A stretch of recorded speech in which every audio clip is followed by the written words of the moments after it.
The 1991 Ryder Cup, held on Kiawah Island at the Ocean Course in South Carolina, became known as the War on the Shore. Dave Stockton captained the Americans. Bernard Gallagher got his first chance to lead the Europeans. First day foursomes, Jose Maria Olazabal at 12,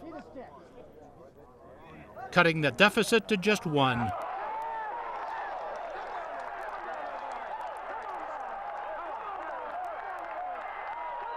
Paired with Seve Ballesteros, as always, Olazabal for birdie at 13 to remain 1 down. It swung the Europeans' way, and Seve, now 2 up at 17, for the win over Paul Azinger and Chip Beck. And Europe had the lead, 1-0. The Americans tied the score when Colin Montgomery would miss this putt for par. He and David Guilford lost to Lanny Wadkins and Hale Irwin. Fred Couples paired with Raymond Floyd on the tee at the par 3 17th. Be right. Be the stick.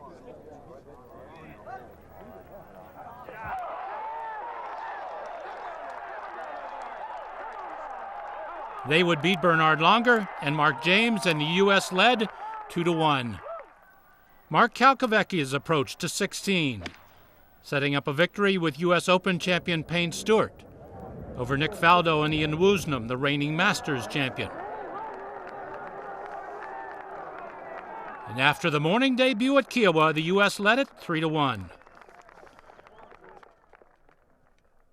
The crowds grew at Kiawah Island for the afternoon 4-ball, with the Americans leading 3-1. Dave Stockton had to captain shorthanded. Steve Pate injured in a car accident on the way to the opening banquet 2 nights earlier. Couples paired with Floyd again for birdie to take a 1-up lead over Faldo and Woosnam, who were together for the 10th straight time over 3 Ryder Cups. Mark James now for birdie at number 3. He and Stephen Richardson taking on Corey Pavin and Calcavecchia. Couples and Floyd having no trouble at all with Faldo and Woosnam, this for their 4th straight birdie and a 5-3 win, and the U.S. took the lead 4-1 now. James and Richardson cut that to just 2 with this birdie by James at 14. A 5-4 win that got the Europeans to 2-4.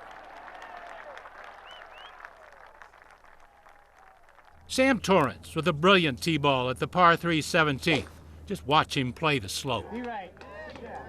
Be the stick.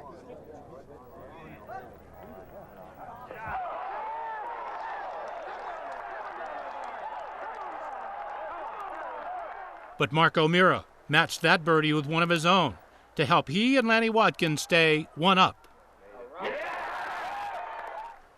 At 18, David Faraday, Torrance's partner, for par to win the hole and have the match. The U.S. lead now was 4.5 to 2.5. Paul Azinger with a long birdie putt at 16 to have the hole. Think the emotions weren't running just a little high?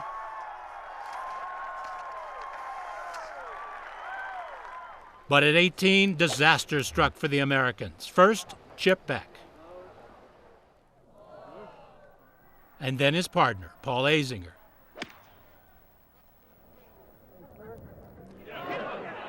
And with that, they lose to the Spaniards 2-1, and the first day at Kiawah ends with the U.S. up by just a single point.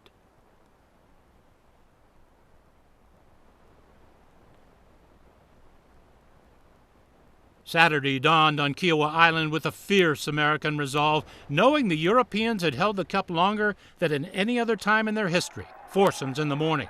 Azinger pouring it on, already 4 up with O'Meara over Faldo and David Guilford. This is his approach to the par 5 7th.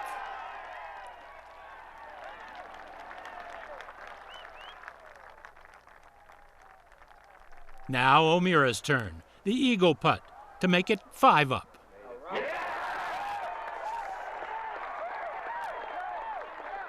Azinger for the finishing touches now at 10. He and O'Meara won 7 and 6, the largest margin of victory in team competition in Ryder Cup history.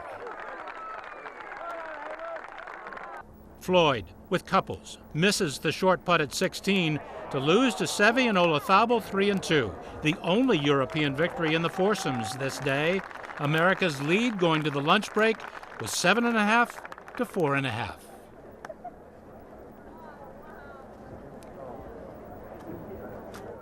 The Europeans would storm back in the afternoon at Kiawah Island, down by 3, but here they came. Paul Broadhurst coupling with Woosnam with the long birdie putt at 10 to square his match with Azinger and Irwin.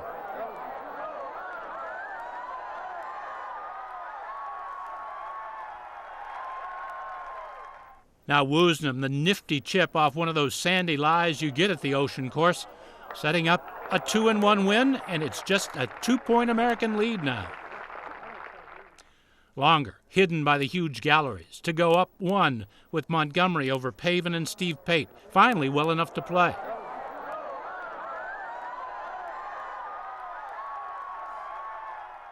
Pavin for par at 12, and they go 2 down. Montgomery now with the approach at 13. The European team would eventually win 2-1 and cut the U.S. advantage to just a single point. Behind them, Stephen Richardson at number 3 to go 3 up with Mark James over Watkins and Wayne Levy.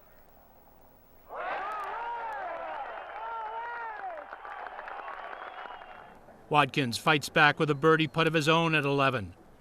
They were 2 down. But Stephen Richardson had the hot putter, the 2-putt to win 2-1 and square the matches at 7.5 apiece.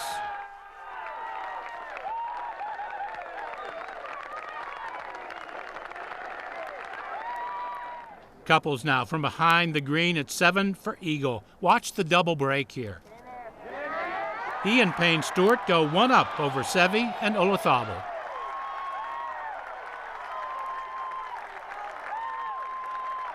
But 6 holes later, it is a dead serious Seve to keep the disadvantage only at 1 down. Couples now out of the bunker at 15 to save par.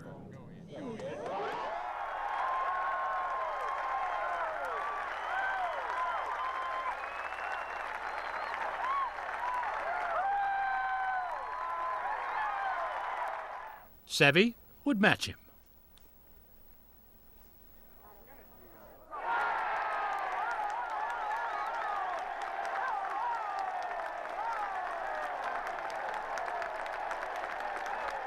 And as darkness began to fall on the South Carolina coast, Olazabal for the half. And after 2 grinding, tension-packed days on Kiawah Island, it was 8-8 going to Sunday's singles.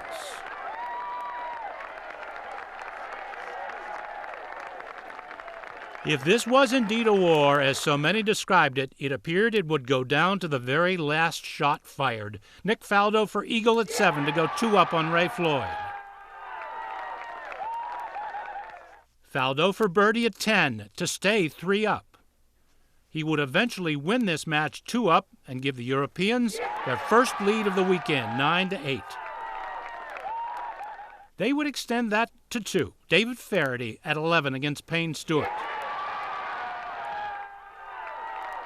All he would need at 17 was a 2-putt for the win.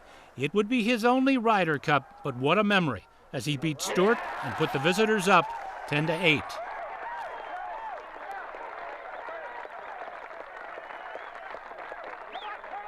Colin Montgomery, so brilliant over the years in Ryder Cups, no more so than here, but he had to be. Mark Calcavecchia had him down 4.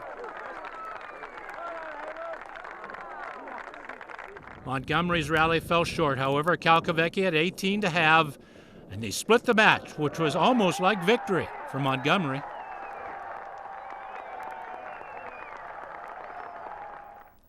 Some great bunker play here. This is Corey Pavin to seal his win over Stephen Richardson at 17. It's now Europe by a single point. And that would grow on the strength of Seve's short putt as he closed out Wayne Levy 3-2.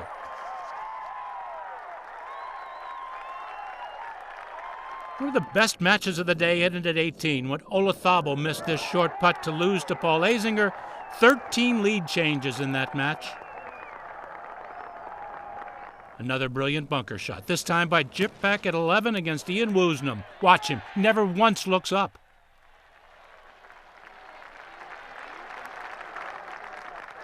And the two-putt at 17 for a 3-1 win over Woosnam. At this stage of the matches, everything was deadlocked at 12. The Americans moved to a 14-13 advantage going to the final pair of the day. All they would need to earn the cup back is a half point, and the tension overwhelming. Hale Irwin at 17 for par. Everything resting now on Bernhard Langer. Langer for par at 17. And so they would move on to 18, all square.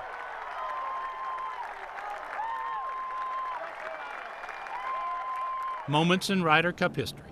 Langer with the 5-footer for par after Irwin had bogeyed. And it was as if all the air on the American coast was let out.